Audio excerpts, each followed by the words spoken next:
How's it going, YouTube? Spoken Auto is back with another episode of M.A.V. today.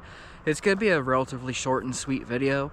It's just going to cover pretty much the most recent updates with not just one of my Civics, but both my Civics. So let's go ahead and turn you all around. We'll walk out there, take a look at the cars, and I can tell you all updates.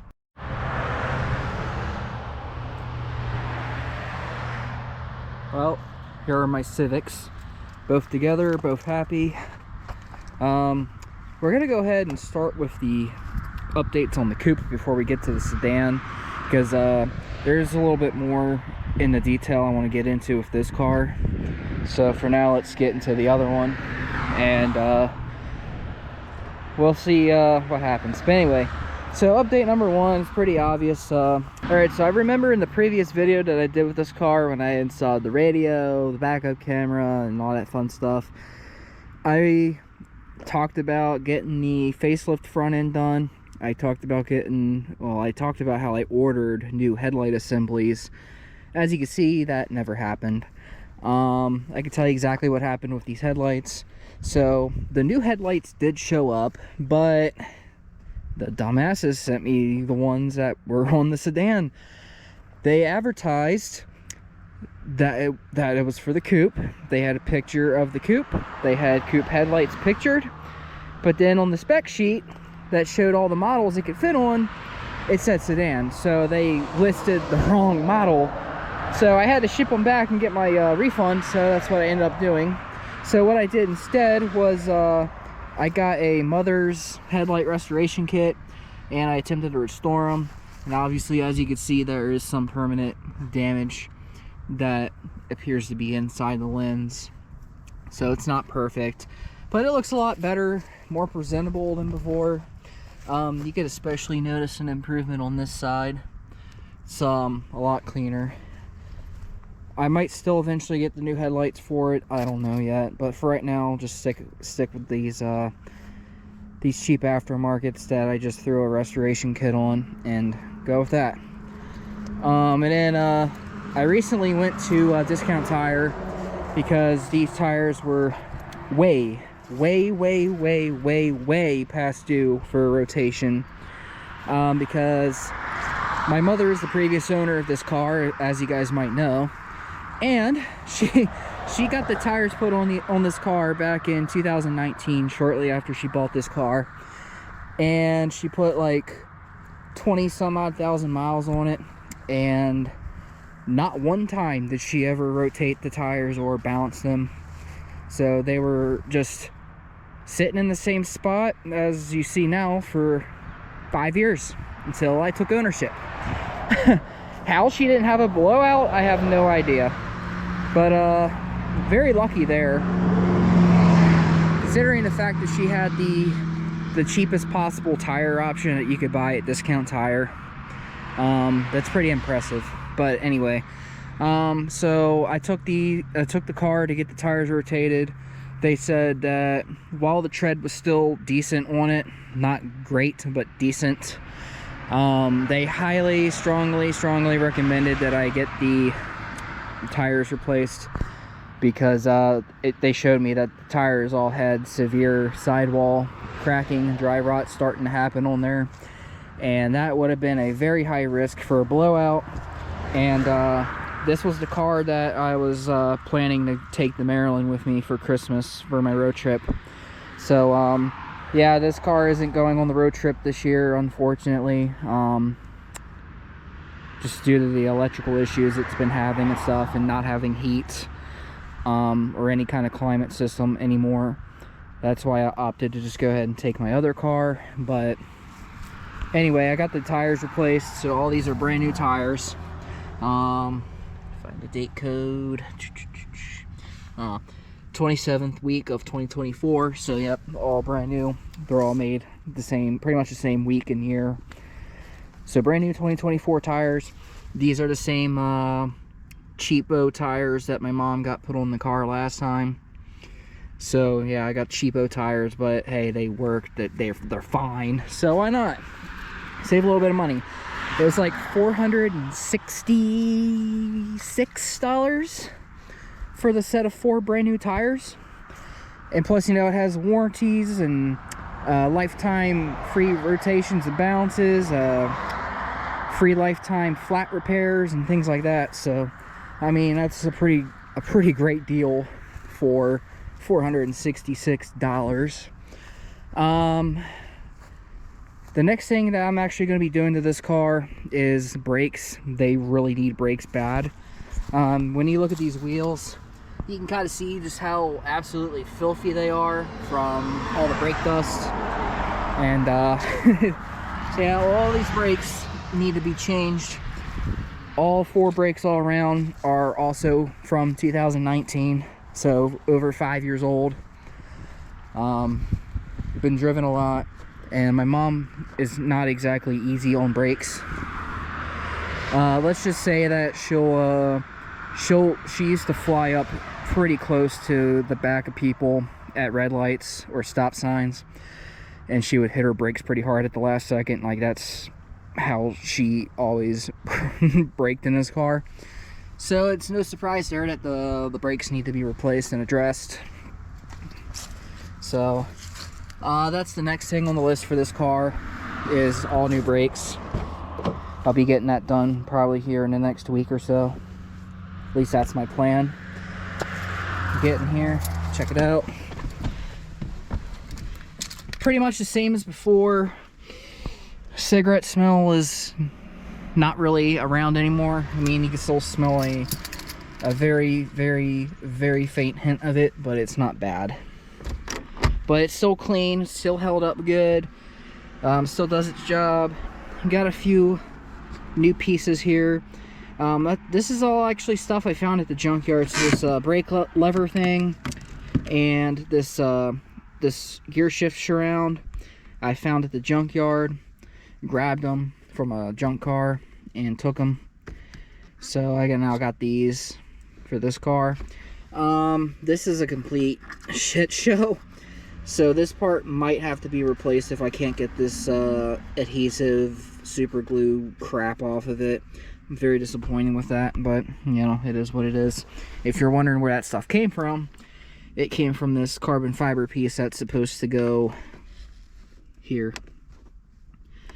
So I need your guys' opinion for this. You guys think I should still try to save this piece and put it here? Or does it just look better as it is and just pitch that? Anyway, yeah, drop a comment down below. Car's still clean. Still starts right up every single time. And as a matter of fact, it's probably been anywhere between 8 to 9 days since I last drove this car. So this car's been sitting for well over a week, not being turned on, not being touched or nothing. And just like in typical reliable Honda fashion, starts right up, no problems. And you can tell it's been off for a while because this radio is now completely rebooting from scratch. Yeah, everything works great. I'm very satisfied and happy with it. So there ain't a whole lot to report on this car besides the tires being replaced. Not end up getting the headlights originally. But this car isn't really a big priority for me anyway. Like, this is really just my backup car, my spare car, in case, you know, something needs to be worked on with that one, or, you know, I just don't feel like driving that one. I want to drive something else. So I can drive a nice sporty coupe now.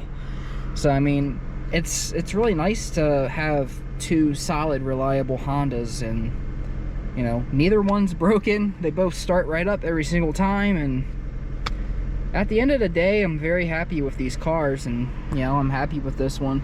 It has some flaws, like I said, you know, like with this, and needing brakes, needing a little bit of work, and still smelling like a hint of cigarettes. I mean, it's not bad at all. Low miles compared to mine, or my other one. But yeah, see, I finally reached 148,000 miles on it.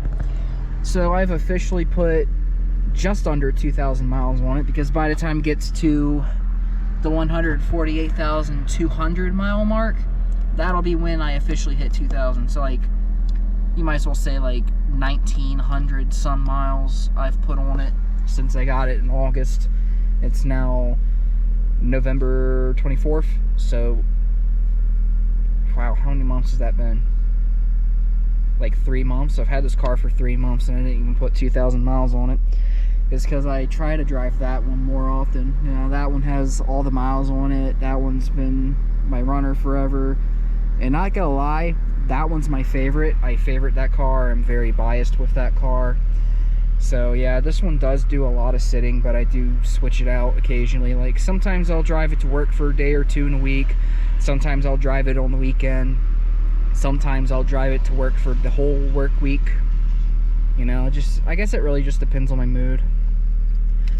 I plan on driving this one more in the winter though, because this one does have more rust issues with the undercarriage.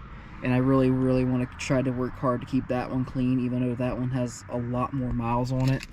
It's just how I feel about it. It's the sentimental value, it's this and that and the other. You guys get the idea. So let's go ahead and get started with the sedan, and I'll give you guys the updates on the sedan. Alright, here's old reliable right here. My 2010 Civic LX sedan. She's been actually driving a lot more again recently because I actually have one major problem with this car finally solved. And I'll tell you what that problem is, and you guys already know. I've mentioned it earlier in the video, hint hint. The electrical gremlins. So, I'll tell you guys a little thing about this situation. You guys have seen the 2, 3, 4 other vlog videos I have released about this car and the electrical issues it has with not having any climate controls at all. Turn the switch on, nothing. You move all the switches around, turn the temperatures all around, you know, nothing ever comes on. You guys get the whole thing. Replaced a whole list of parts. As a matter of fact, I replaced the climate control switch twice. I replaced the blower motor resistor, and countless fuses under the hood, and I also replaced the fuse under the dash. So it tells you like how much I tried to solve the problem, and I couldn't solve the problem because, newsflash, I'm not an electrician. But long story short, I came very close to actually demodding this car and putting it up for sale and selling it. I was really close to letting it go. I was making Facebook posts and taking pictures and posting pictures and asking people, you know, if, you know, when I get around to selling this car, you know, who would be interested in it. I set a price for the car demodded, and I set another price that's a little bit higher for the car as it sits right now. So like I was ready to sell it, as much as I hate to say it, but I decided that instead I'm not going to sell it. I was just going to keep it and drive it around as it sits, even if it doesn't have any climate controls, because, you know, part of me just wants to keep it until it dies, until it stops running, you know. So, you know, but I do have a major update with this issue, and let me show you. See, just like the other car, starts right up and has no issues of starting. And this one right now is sitting at 276,937 miles, so almost 277K. No engine lights, no fault lights, except for no seatbelt on, but that doesn't count as shit. Anyway, let me show you guys the latest status of my climate controls. Oh yeah, oh yeah. And the heat in this car is, the heat in this car gets really hot. Like, it's already getting kind of warm right now.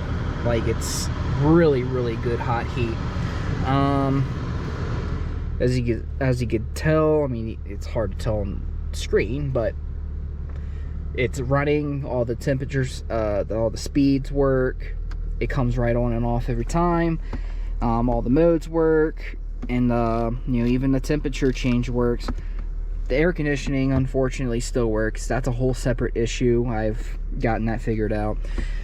Shout out to my buddy Kevin, because he really gave me a huge helping hand and officially diagnosing the issue of what is wrong with the climate system in this car. That is right, guys. We have finally got the electrical issue diagnosed. And I'll tell you guys, it has nothing to do with any kind of mice or rodent damage with the wiring underneath. Everything is perfectly fine with the wiring under the car. So I can tell you exactly how it went. So I contacted Kevin because he is an electrical guru, according to friends around me, including Isaiah, and you know, and I take their word for it because he's a master tech. So I mean, of course, I just went ahead and went to him and asked. He told me to do a number of things, starting out with getting a test light, 12-volt test light. I got the fuse panels under the dash tested. I tested all the relays, fuses, and all that for the connections for all the fuses underneath the dash here.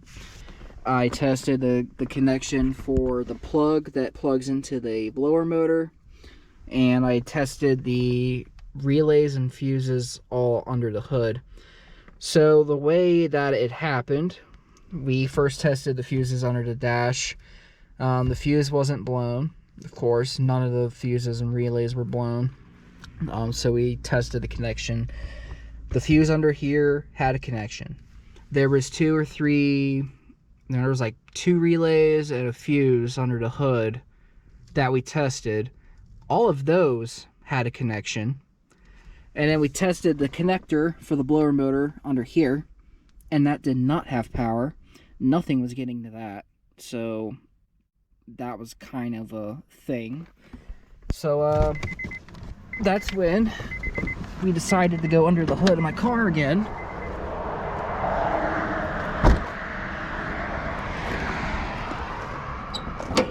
Let me open the hood for you guys. And first thing you're gonna notice is this little redneck job here, and that's I'm gonna be getting to that here shortly.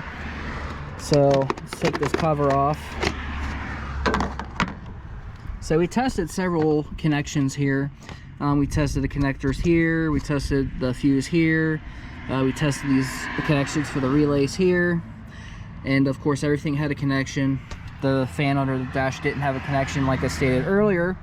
So what he had me do was take this piece of wire here, wrap it around the bottom peg for this on the hot side, and then he had me touch the negative terminal to see if this would click over.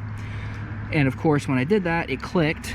So that means that now this was working, because it wasn't clicking before when it was just plugged in by itself, but with the wire it did click. So we have come to the determination that there is a ground under here that is bad. I'll put up a picture of the ground and the part number that the ground is. It's located somewhere under here by the subframe in the engine bay here. But so for now, we went ahead and decided it'd be a good idea to just kind of leave the wire in here like this and connect it to the battery, and this will temporarily give me the ability to use my blower motor and give me heat in the car until we can actually get under there and either clean off the ground or replace the ground if that's what we needed to do. So that's going to be the plan.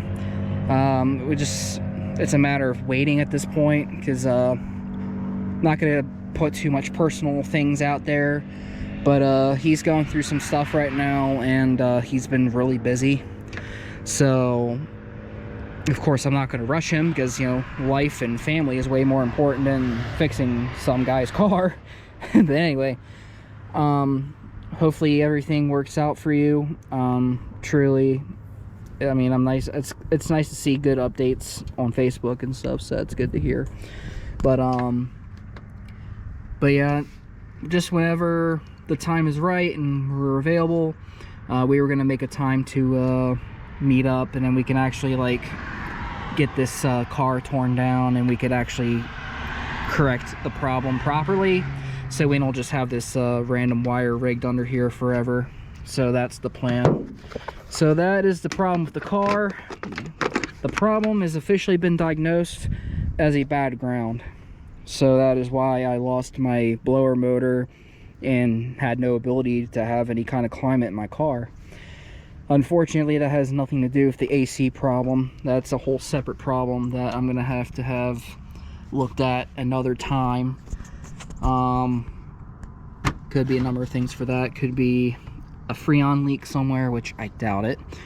Or it could just be the piece of shit aftermarket AC compressor has failed, and that will probably need replaced again.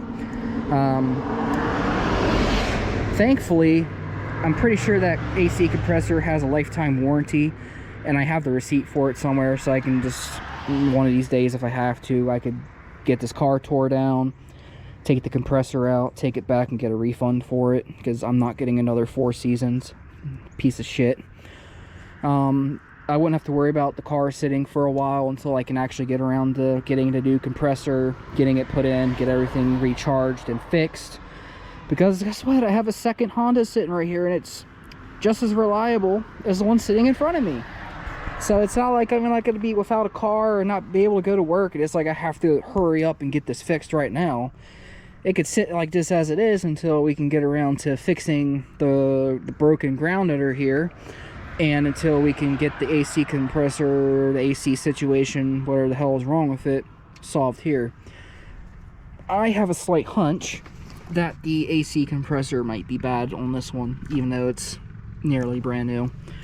Because when it was working, ever since I replaced it, when it would, you know, turn on and off, it would make this like clicky, grindy noise when it would turn off. So that doesn't sound normal to me. And my stepdad thought it was normal because all AC compressors are different. And that's probably just how it was. So I just kind of went with it and assumed that's what it was. But I'm starting to assume that, like I originally thought, maybe the AC compressor itself is just garbage. Oh, and here's a post filming update that I forgot to mention while I was filming the previous footage. Couple little updates again for this one. I'm thinking about switching back to the USDM rear end and selling this conversion. So if anybody's interested in potentially buying this whenever I get around to switching the USDM rear end back on this thing, let me know. I can tell you guys right now what the whole set will come with and what will stay with me. So with the whole bundle that I'm going to be selling for this, I'm going to be getting rid of the taillights. So taillights, trunk lid, spoiler will all go. So all 3 of these things on the trunk will go together. The things that will be staying with me will be the emblem, the trunk liner here, as well as the trunk arm covers. So these 3 things will be staying with me. Another thing I'll actually let go of the trunk lid are these LED license plate lights, so I'll let them go too. And of course the backup camera will stay with me too. So that's what will be included and not included with this JDM rear end whenever I get around to swapping it back out. I'm trying to solve all the little gremlins with this thing before I even think about messing with this again, so it'll probably be a while. But it's just a little heads up for those who might be interested. Another thing that I'm going to be fixing will be the fog lights. I have some kind of connection issue with them, so I never really use them. Not to mention, it looks like they're kind of fading a little bit with the yellow, so that's a little disappointing. A little bit of condensation happening with this one, but I mean, whatever, they're cheap. It is what it is. So I gotta go back in there and fix the connection issue that this is having. I'll redo it, do it better, do it right. And I actually went back and fixed the connection for these LED strips for the lights too. So those are all fixed, it's wired better, and everything works except for that. So that's all for now, folks. So yeah, I could save some money and just take this car to Maryland again because I have heat again. So it's not like, you know, I'm gonna be driving a cold shitty car to Maryland. So yeah, I definitely could. I do trust this car to drive to Maryland again. I don't doubt it for a second. But the thing is, I already started spending money on that one. Like I said, I just paid $466 for new tires. I'm just kind of at the point where I'm just going to go ahead and throw the brakes on it because they need done regardless if I take that car to Maryland or not. And I figured, you know, why not? I'll take that car on its first road trip under my ownership and I'll give this one a break. So I guess I'll officially still take that one to Maryland. And this one can just stay here and hang out. I mean, so until then, we'll see what happens. But that's pretty much all the updates I have for right now. Like I said, it wasn't going to be a very long video, and it's a lot more good news than bad news. Like, the real good news was really with this car, and I'm really excited that we finally got this problem officially not solved, but diagnosed. It'll be solved when we actually go to fix it and not have it redneck rigged with that wire under there anymore, but you know, we don't see the wire anyways. It's fine. It's perfectly fine. I just roll with it and have the heat for now. This is fine. The good news is I don't see any of the wire like starting to get burnt or crispy or anything, so I don't think there's any like risk for fire or anything like that. And it's just, like I said, it's a temporary fix, so whatever. And I still plan on driving that one more this winter because, you know, here in Ohio they like to pour a lot of salt on the road, so that's what's gonna have to happen. But yeah, when there's a new update or I decide to film another video about something else, I'll be back again. It's just been really busy lately, like I usually get this time of year, Christmas, you know, all that fun shit, holidays, gotta love it.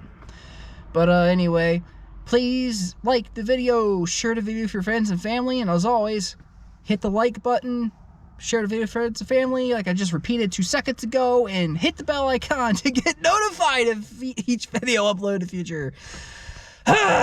Until next time, stay safe out there. See you later. When you're ready.